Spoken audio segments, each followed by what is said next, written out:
And you too, Ms. Warner. Fire away. Do you have any update on the plane crash in Alaska, particularly Senator Stevens' condition? This is something we're obviously watching very closely, and our thoughts and prayers go out to the families of anybody who was on that aircraft, and hopefully we'll have some information soon.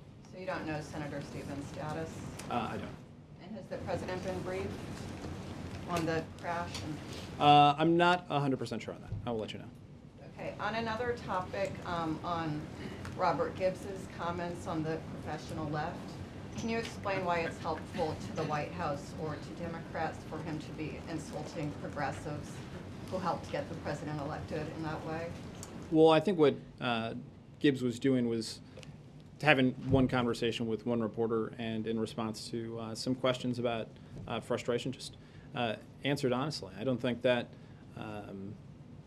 it should be read as anything more than that. Did his comments reflect the president's sentiments?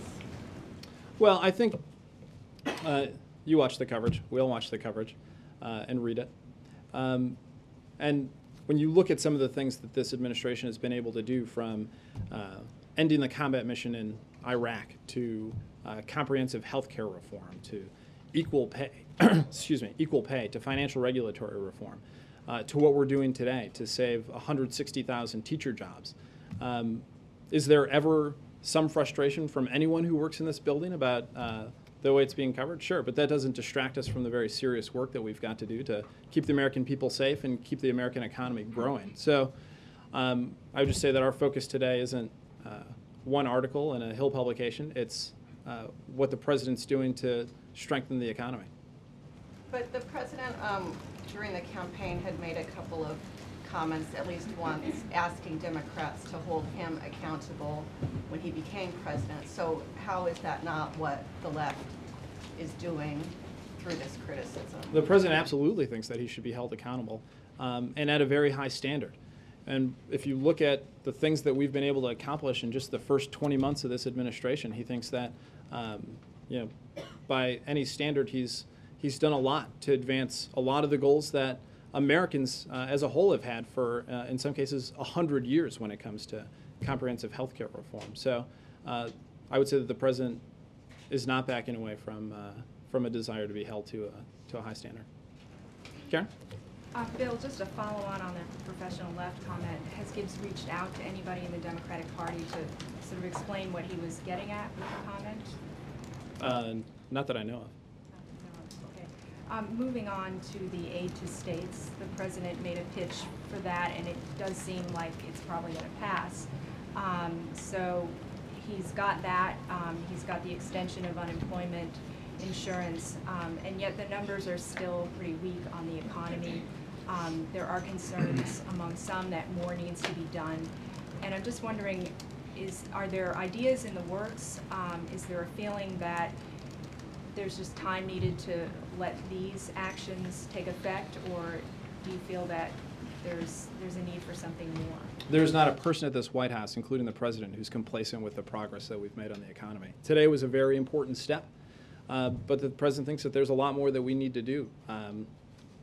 We should be able to move forward with the small business bill that will help to cut taxes and help create an environment where small businesses can create jobs. He thinks we need to extend the tax cuts for middle-class families to make sure we're putting money in the pockets of folks who will actually go out and spend it in our economy. And as he's said numerous times, we need to increase double exports, which we've been able to make some progress on. If you look at the event at the Ford plant last week, American manufacturers are making products that people in foreign countries want to buy. We're going to continue to do more and more of that. And the president is, of course, always looking to more ideas where we can create more jobs, where we can strengthen this economy, because we were dug into a pretty deep hole. We're digging our way out of it, and we're doing everything we can to speed up that pace. Some of the critics of the aid to states say that it's a mandate, that the condition of some states is precarious. How concerned is the White House about some of the woes that the states are facing fiscally? Well, the president was very concerned that some 160,000 teachers could have lost their jobs had this not passed. So we're going to do everything that we can to make sure that we're in the best economic shape possible to make sure that we're not in a position where teachers and firefighters and cops are being laid off, because that would happen at the expense of our kids. It would happen at the expense of our communities, and the president just doesn't think that's the right path forward. Bill, following up on that, when the president promised today in the Rose Garden that this bill, if passed, would bring, he said, quote, hundreds of thousands of additional jobs in the next year, how can you back up that claim when even the White House's own material about this event, some of the teachers that were appearing with the president, you had to say they might get their jobs back? There's no guarantee that these teachers are actually going to be rehired. So how can you back up the claim that hundreds of thousands of people are going to get their jobs? Well, obviously we have some of the best economists in the world working at this White House, and they've taken a hard look at the numbers. They've taken a hard look at state by state what the states need in order to avoid some of these drastic cuts that would take teachers out of our classrooms and take cops and firefighters off our streets, and they're confident that those numbers are accurate. Didn't those same White House economists say about the stimulus, if it passed, it would bring unemployment down to 7.5%, 8%? Those same economists were saying a lot of things that economists all over the country were saying at that same time, and that was a point at which not many people knew the extent of the damage that was done to the economy or how deep the hole was going to get. But we've been able to make a lot of progress since then. But like I said before, the pace hasn't been fast enough, and the president's going to continue to work to make sure that we're strengthening the economy in every way we can. On the Gibbs comments, he didn't seem to be backing away from them at all. So does this White House believe that some liberals need to be drug tested for their criticism of, I mean, because you didn't back off that. I didn't back off of what Gibbs said, and I think that he was making a light joke there. Okay, so they literally don't want them drug tested.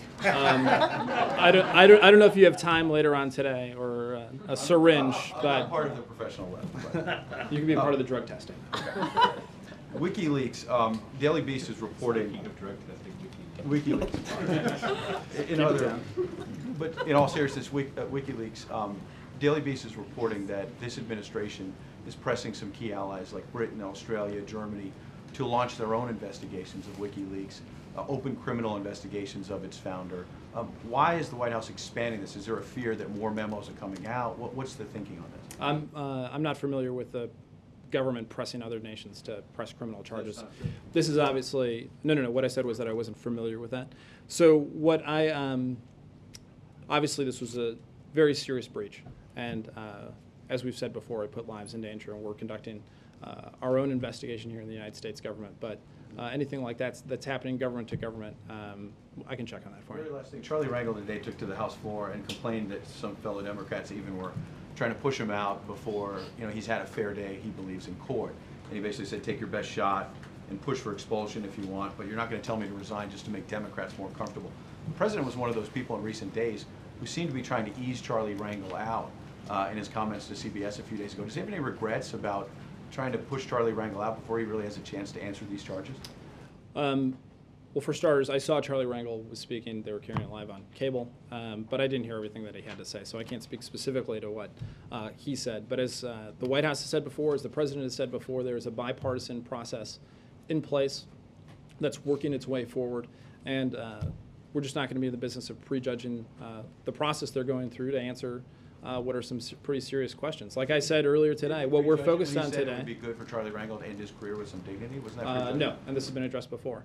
What we're focused on today is how we're going to get those teachers back in their classrooms and how we're going to keep cops and firefighters on the street. Yenjie? Phil, nobody wants to fire teachers or firefighters or police officers, but what about the Republican complaint that this is just kicking the can down the road, that this is essentially pressing the snooze button on a problem that is inevitable? I guess we just disagree with the premise that we have to inevitably let 160,000 teachers go, that we have to make our streets less safe by taking cops and firefighters off them, that we can't help out some of these states to keep these jobs and to keep our economy growing. This was done in the most fiscally responsible of ways. It's all paid for, in part by ending foreign tax cuts. And the president's view is that we've got to do all we can to keep people in their jobs and keep our economy growing. That's our charge right now when we're in this economic mess. There are a number of Republican governors that we've spoken to today who say they might not take the money. What do you say to that? I would say that they should take any assistance that they can get to keep teachers in their classrooms. This is bigger than an ideological fight. It's bigger than just right and left politics. When it comes to teaching our kids, it's about making our nation competitive in the long term. The president's speech yesterday, I think, was very important on this point. We cannot have a situation where America is continuing to decline as it relates to math and science and all the other different aspects. If we aren't continuing to excel, if we aren't graduating kids from college, we are going to be outcompeted in the future. And the president just doesn't think that that's right. Do you foresee other sort of emergency injections of money like this down the line? I mean, at what point does it stop? There are other priorities that could be just as important as keeping kids in school. I mean, at some point you have to say, okay, some fiscal responsibility here. Well, yeah, of course the president is for fiscal responsibility, and that's why he did this in such a way that this is all paid for. This does not add to the deficit, and it's critically important that people understand that. This is a common sense measure that's going to keep people in their jobs, that's going to keep teachers in the classroom, and it's going to help our economy. At the expense of people who are receiving food stamps. I'm sorry? Some of the money is coming from not fully funding food stamps. Well, I think that when you look at how the money's broken down and where it goes, this money is going to go to the people who are affected the most by this lagging economy, and the lion's share of how this is paid for is these foreign tax cuts that we're eliminating. And do you have a follow-up on that? I had a follow-up. What if a state like Illinois still has $670 million of education stimulus money that it's been allotted that it hasn't spent? Why doesn't it use that money before you have to give it more? Well, a lot of these, what we did was we looked at what was the most responsible way to repurpose some of the stimulus money. And in this specific case, there was an opportunity to pay for part of what we're doing with that money. Now, the vast majority of the stimulus has already been spent. It's either out the door, or it's allocated to a specific project, or it's going to go out in the form of a tax cut that people are going to get in their paycheck. We don't think that we should turn any of that around. We can't take one job creation program and eliminate it and create it at the expense of another that we're eliminating. We need to build on the progress that we're making. So in this case, we think that we found the right formula to do this in the most fiscally responsible way. So you dispute the figures that Illinois still has $670 million, West Virginia has $274 million unspent in the education money that they've already been given? I'm not necessarily disputing those numbers. I haven't seen specifically where those numbers come from, but I will say that in this specific case, what we're concerned about, what we're focused on, is making sure that this money is being spent in the most responsible way, that we are making sure that we're not eliminating some program at the expense of another. So, like I said, I don't know where you got that specific number from. I don't necessarily doubt it, but what we need to do is make sure that we're not eliminating something just because maybe the money's still in the bank account, but it hasn't been spent on the specific program that it's allocated for at the expense of another program.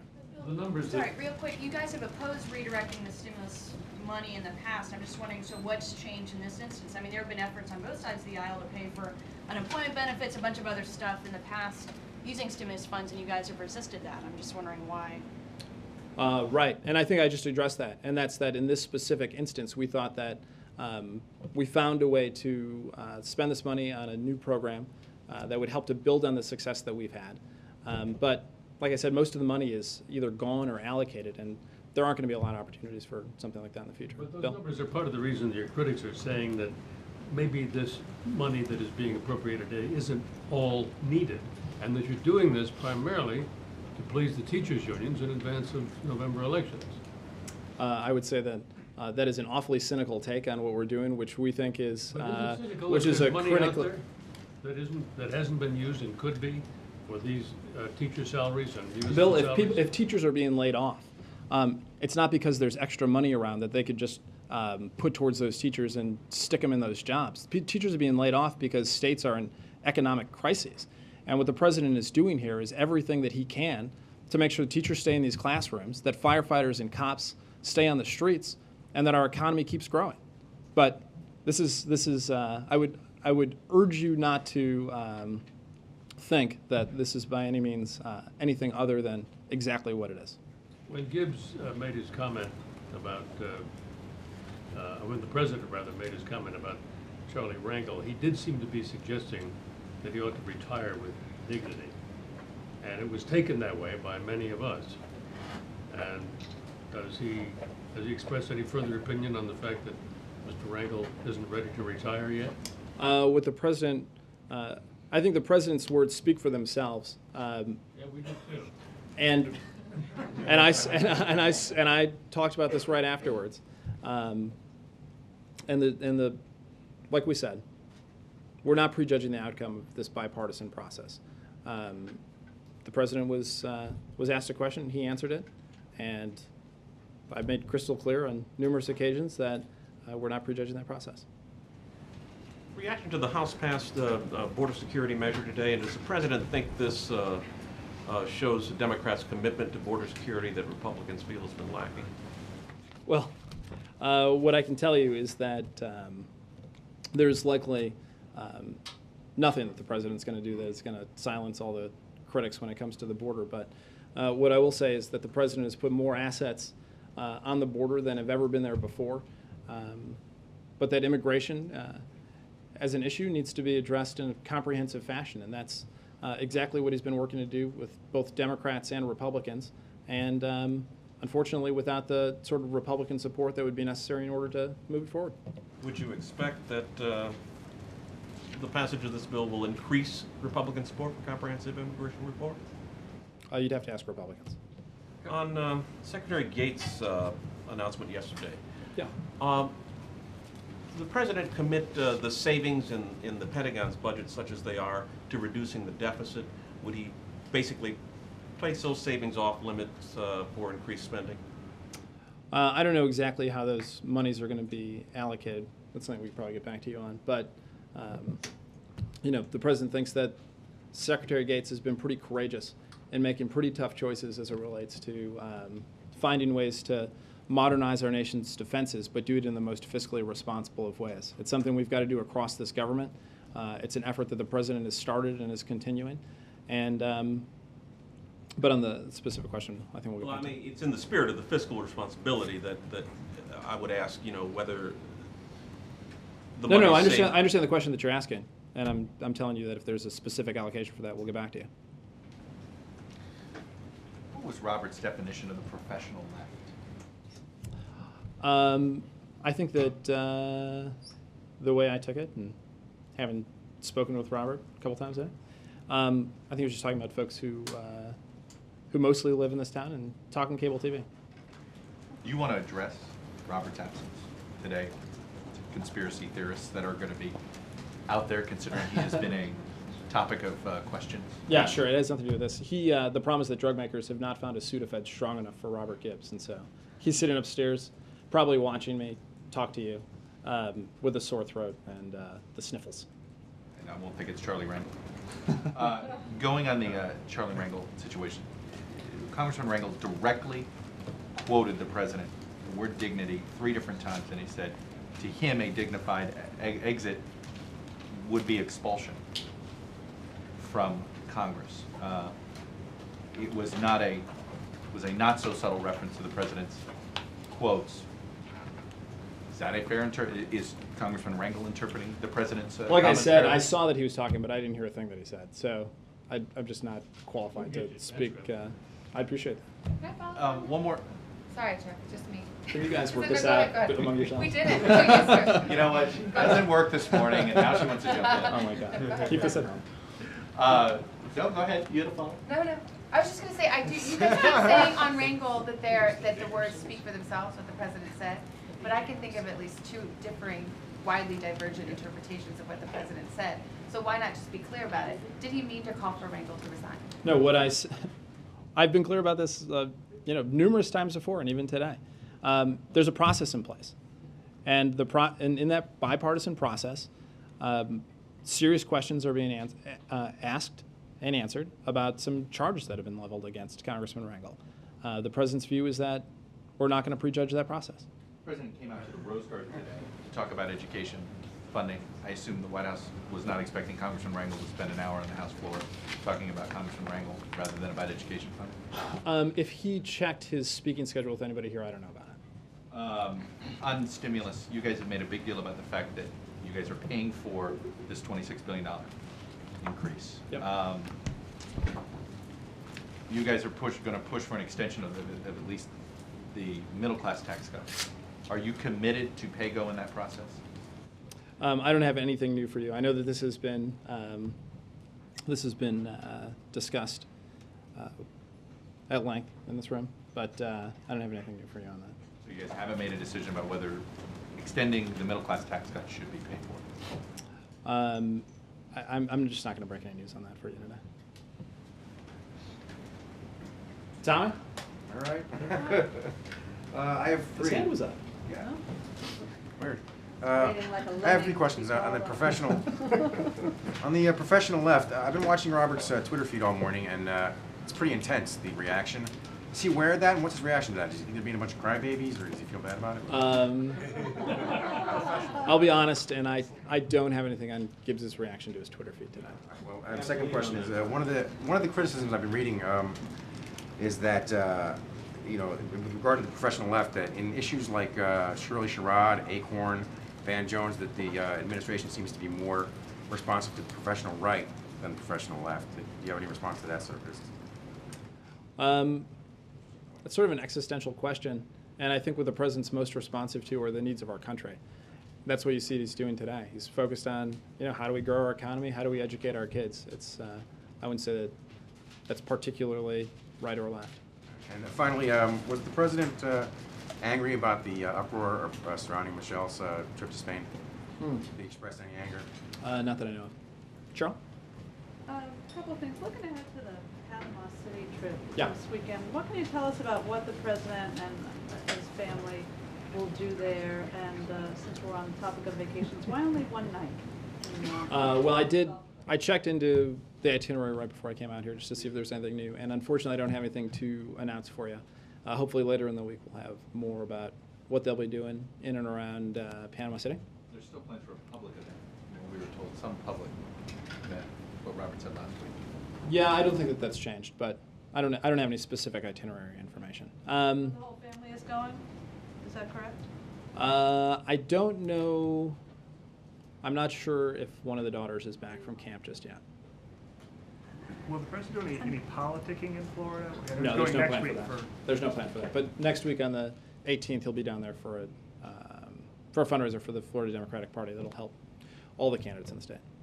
And then just following on the discussion on the teachers' announcement today, at what point does the president say that the government cannot continue to inject money into the economy to prop up public sector jobs? I mean, will there be a point where he will finally say, okay, we're going to draw the line and this is enough? Well, the president's view is that you have to look at a wide range of economic issues that we're dealing with individually.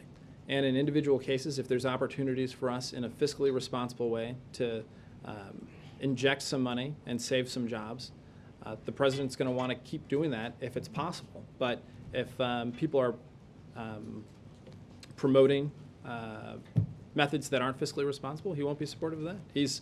He understands that we're in an economic crisis right now. We have to do what we can to create an environment where people are creating jobs. But he also understands that we have some pretty serious fiscal issues as a country, and that's something that he's taking on as well. That's what you saw Secretary Gates doing. That's what he's doing across government with some of the cost controlling measures. But couldn't you argue that if he has a way to reduce the deficit by ending these tax loopholes to businesses that ship jobs overseas, that he could do that and just reduce the deficit? I mean, he's making a choice here, right? You got to make some pretty hard choices when you're president of the United States, and his view is that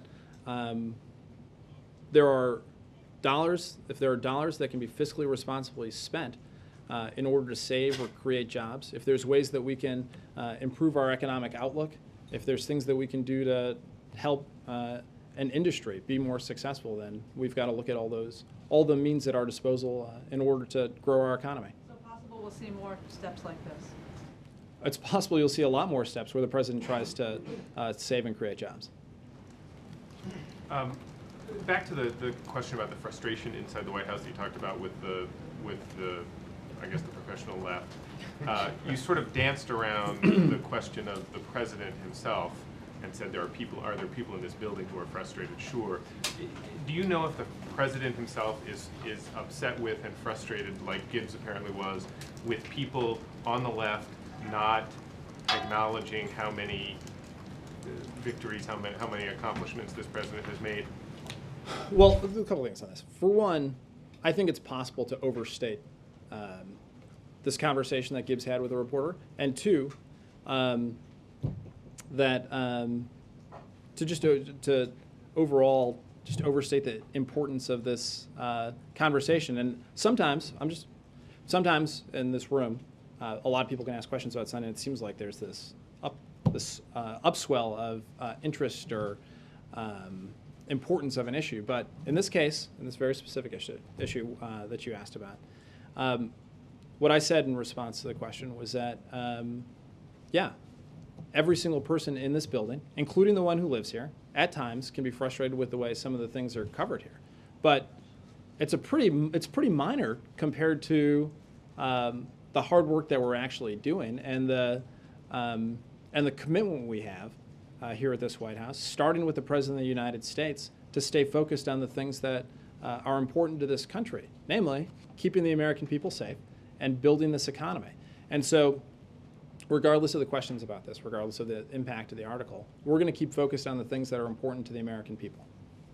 I guess my question was purposely didn't mention the article because I think a lot of us in this room have heard that kind of frustration expressed in this building before. It's not. I mean, he said it in a way that was particularly headline grabbing. Sometimes it's just for articles that you write. But I guess the question is, is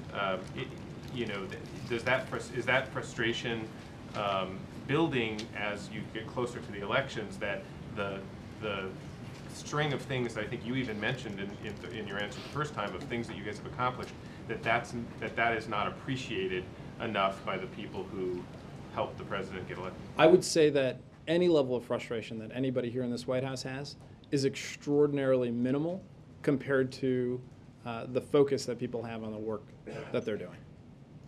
Thanks, Bill. You bet. Roger. Bill, I'd like to turn to the flooding in Pakistan. Yeah. There have been power disruptions, energy disruptions, millions of people have been dislocated. What kind of effect has that had on the military campaign against insurgents? Can you talk a bit about that? Sure. We're monitoring the situation very closely and working with the Pakistani government to get the assistance that they request and to take a look at every one of the requests that come in through official channels to make sure that we're doing what we can to help alleviate some of what is a terrible human tragedy that's happening over there.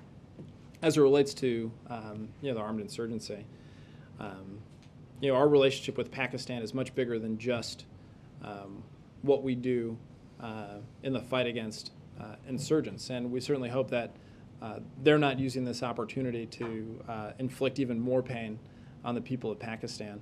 But our commitment to... Is there concern that they are or will be? Well, the concern is that every single day you've got people who are intent on creating havoc in order to disrupt democracy and harm the way of life there. And so, right now we're of course worried about the floods, we're worried about the insurgents, and we're dealing with those issues as appropriate. Is it a setback for the campaign against insurgents? Well, it's a setback for the people of Pakistan that they've lost so many people and that so much of their country is flooded and underwater. But we're continuing to remain committed to rooting out insurgency where Does the military have to change its focus of that because of the flooding? For any specific military questions, I would just have you check in with the Pentagon. Okay, and one other question separately on the schedule. For Thursday and Friday, can you tell us what's on the president's schedule? Not much at this point. Maybe we'll have some more information at the end of the day or early tomorrow, but not much at this point. Peter? Yeah, Bill, getting back to this bill in the House, what criteria is the administration going to use to count the number of jobs that are saved or renewed by this thing?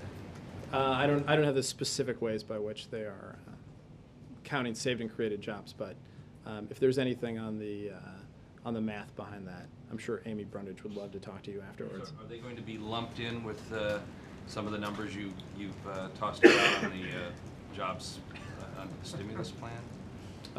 Well, we're talking about a separate. I know that. So I would say it's separate. Laura?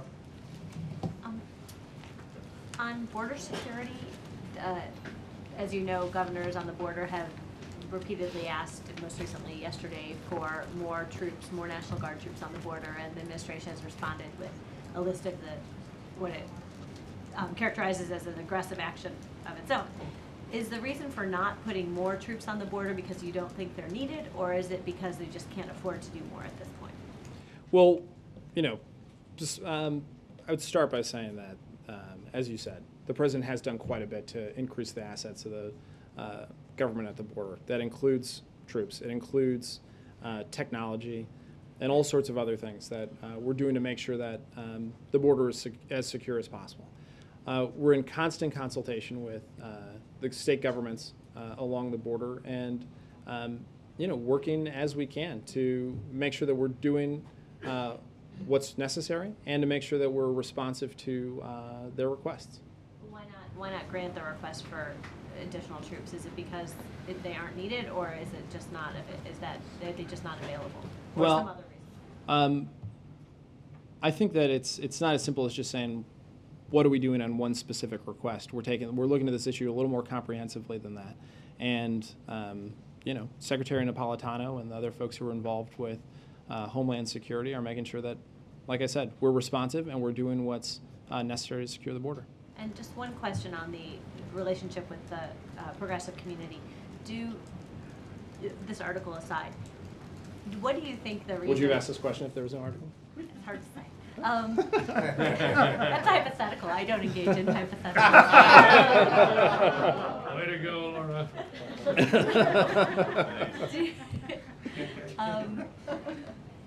What do you think is the cause of the frustration of people on the left? If what you say so many times is true, that there have been so many accomplishments, why do you think there is so much frustration? Well, I think you have to separate out what folks say on cable TV from what maybe progressives around the country think about how things are going. Because I think that if you, and this isn't to completely just denigrate what people say on cable TV. I just think there's different measures of how people look at some of these issues. And out in the country, I think a lot of folks are pretty pleased that we were able to get healthcare reform done, that we were able to end the combat mission in Iraq, that we were able to do all these other things on top of a lot of the issues that came up that we didn't know were coming, like pirates and the H1N1 pandemic. So I would just say that maybe the premise of your question, that the left is fundamentally unhappy, maybe doesn't look at the nuance that there are different segments of our supporters and of the American public out there. You don't think these chattering types on cable are reflective of the left? Not always, no. Hey, Margaret. There is a United Nations report out that talks about civilian casualties in Afghanistan, and the notion that the civilian casualties due to Taliban-led attacks is sharply up and due to U.S. attacks is down.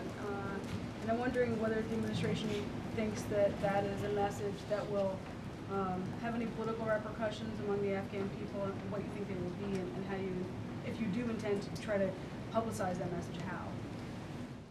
Well, for starters, the Taliban has been known to kill indiscriminately. If you look at what happened with those 10 aid workers that were killed, Americans died, Europeans died, and Afghans died in what was a brutal and senseless attack. And it's because of those sorts of attacks that the Taliban does not have widespread support in the country of Afghanistan. We're going to continue to do everything we can to reduce civilian casualties. This is something that is very important to General Petraeus. It's been important to our mission over there. And we are going to continue to make sure that the Afghan people know that we're committed to rooting out insurgency, dismantling al-Qaeda, and doing it in such a way that is as safe as possible for the people of Afghanistan. Peter? Thanks, Bill. The First Family has called upon people to visit the Gulf, vacation in the Gulf. Does that one-day trip we're going to see this weekend, does that show that they are taking their own advice? And would a longer trip show maybe a deeper commitment to the region and the people of the Gulf? Well, I suppose a longer trip could show all sorts of things. It's awfully hypothetical. And the president has been down there. The vice president has been down there. The first lady has been down there more than half a dozen times so far. The president is deeply committed to the folks in the Gulf region, making sure that we do everything that we can to make sure that the people of that region are made whole again after what was a terrible catastrophe, and to make sure that the oil is cleaned up and the Gulf region is restored. No one should doubt the president's commitment to that. And he looks forward to going down to Florida, spending a little time on the Gulf, eating a little more shrimp, and spending some time with the good folks who live there. Kendra?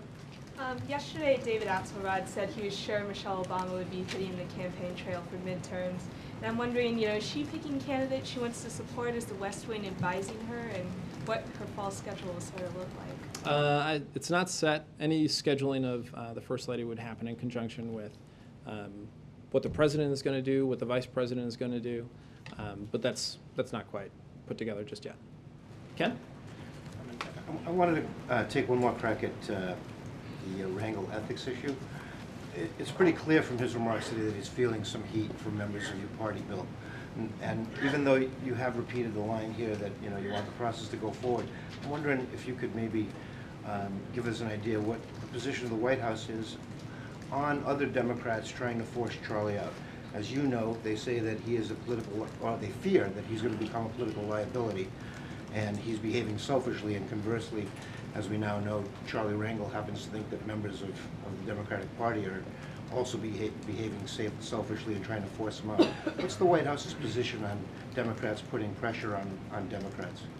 Though I appreciate the bank shot way that I could go back at the Charlie Rangel question, I know this is boring, but I'm not going to be in the position of prejudging the outcome of this process, nor other people's reactions to it. If you feel that the process should go forward, isn't it fair for you to also say that other Democrats should take that position as well and let the process go forward? We're in the Democratic Party. People all over the party have different positions from us all the time. It's fine. Let me try another one then, to follow up on Laura's question. You sort of alluded to the fact that the professional left doesn't necessarily represent the entire left, and you have some support there. Is it safe to assume then that you believe that by attacking the professional left, you don't alienate the, for lack of a better term, amateur left? I'm not going to accept the premise that there's an amateur left, for starters. But like I said, this is kind of a small issue, and I don't think that this is going to have a huge impact on the fact that the things that this administration has done, what the president is setting out to do as we go forward, the commitment that he has to keeping the country safe, to growing the economy. I don't think any of that is going to be obscured by those sorts of arbitrary divisions. Sam? Yes, an actual member of the professional left, Representative Keith Ellison, told my colleague today that he thought it would be appropriate if Robert Gibbs stepped down because of his comments. I'm wondering if you have a reaction to that. And then I have a different question on a whole other topic. Okay, I don't think there's any danger of that. What's the other question?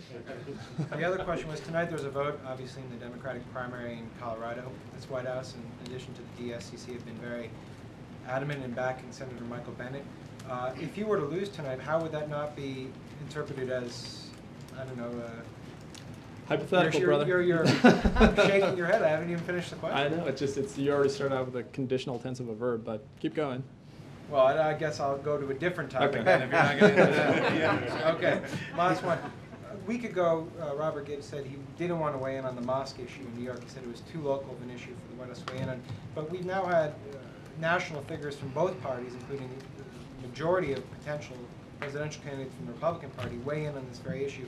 How come you're so reluctant to actually offer an opinion from the White House on what is pretty much a consuming cultural and religious debate going on in this country? Well, this is an issue that has been thought through. It's gone through a process in New York City. A decision has been made, and it's going forward. And we're just not going to be in a position where a local government is going to make a decision that we go in and re-adjudicate. The president has made clear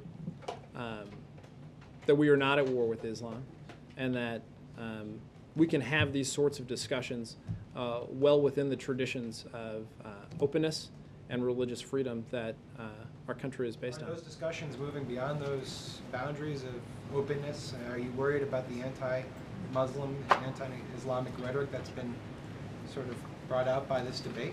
As president, what President Obama can do is make sure that we communicate exactly how we're feeling to the Muslim world, and we're focused on that. But I don't think that the boundaries are shifting in such a way that that's dangerous. Sorry.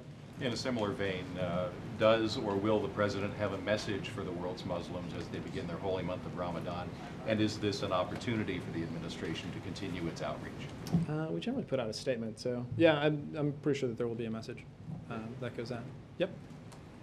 More on how the first family spent their summer vacation. Given the criticism the First Lady has received for her, what some characterize as a lavish vacation, is there any concern about the optics of the president spending only one day in the Gulf and then doing 10 days in Martha's Vineyard? No. More on border security. I'm just wondering if the president shared the view of Governor Perry that the Mexican drug cartels pose a direct threat to the communities of the southern border of the United States. Well, obviously an important part of securing our border is making sure that drugs and guns are moving one way or another over the border, and we're going to continue to do everything we can to make sure that that border is as secure as we can make it. Bill? Bill, to my partner Sam's interview again. We're not Sam, you're like famous. Well, I got this, that. But granted that there are many things the administration has accomplished which people on the left have not given sufficient credit for or recognized. At the same time, there's some frustration on the left with issues such as Don't Ask, Don't Tell. It's still there, has been. The Employee Free Choice Act, no action. Do you think this is awkward because you might be a member of the professional left? I guess you can call me that. Defense of Marriage Act, the war in Afghanistan, the expansion of it, no public plan option in the health care bill. These are things that people talk about. And you say, though, this is a small issue. I mean, do you really think those are small issues or legitimate beefs? I think that we can have a conversation about the progress that we've made on important issues and the progress that still needs to be made. And that doesn't mean that we haven't effectively been able to advance our ideals in this administration. The president has spent these first 20 months doing exactly what he said he was going to do on a wide range of issues. And on some of those things, we are actually making quite a bit of progress. So are people going to have disagreements about pace? Are they going to have disagreements about what goes in what order? Yes, of course they are. And of course we are in the Democratic Party. There's a strength in the diversity of opinions that Democrats have. And that's not a problem. That's not an issue. That's something that we're proud of. So even you would admit, even from the left, there are some legitimate concerns on certain issues and a frustration that the administration hasn't acted on. I would say that there are legitimate disagreements. John Ward. Thanks, Bill. The congressman from California, George Miller, today said that the stimulus was not big enough. He said it should have been over $1 trillion, and he raised the prospect of a double-dip recession. As the president's talked about the stimulus, the pace of the recovery, has there been any expression by him or other economic advisors that they wish that the stimulus would have been larger? Well, for starters, that's not a new position for Congressman Miller. He was saying that it should have been over $1 trillion at the time it was first being discussed. No, the discussion in the White House is finding every fiscally responsible way we can to create an environment where we're creating jobs and to save the jobs that we can. Savannah again. Do you think the extending the Bush tax cuts will create jobs? I think that the administration's position is that if you extend tax cuts for middle-class families, you're putting money into pockets of people who will spend that money in places where you're creating jobs. Do you think that the job creation argument would also extend to extending the tax cuts for the wealthiest Americans? No, I don't. Our economists have looked at this, independent economists independent economists have looked at this, and extending those tax cuts do not guarantee the same kind of economic growth, the same kind of economic activity that it does for middle-class folks. Real quick on the Gulf Coast trip, if an outside observer were to look at how long the President and the First Lady are spending in the Gulf Coast and conclude that they were seeming to spend the bare minimum of time there to get credit for going, your response would be what? I would say that they've already spent a lot of time in the Gulf. They're really looking forward to spending some more time in the Gulf. It's a beautiful part of the country, and the President looks forward to getting down there, like I said, eating the food, the seafood, hanging out with the great folks who live there, and taking a look at how things are going for those folks. Can you do that in one day? It's 2 days, and yes. Jared? With regards to BP, what sort of collateral do you want them to put up to back up the $20 billion fund? This is an issue that's being worked out between BP and the trustees. Sure. Any names that you're Other ones, sorry, any names that you can tell us that you're considering to replace Christina Romer? No, not at this point. Other Cheryl? The AP that Senator Stevens was killed in the plane crash, according to the spokesman for the family, and just wondering if you wanted to update your comments. Like I said, we hope to have some information on that soon. Our hearts and our thoughts and prayers go out to all the families who suffered a loss today. We'll have more information soon. Thank you. Thank you.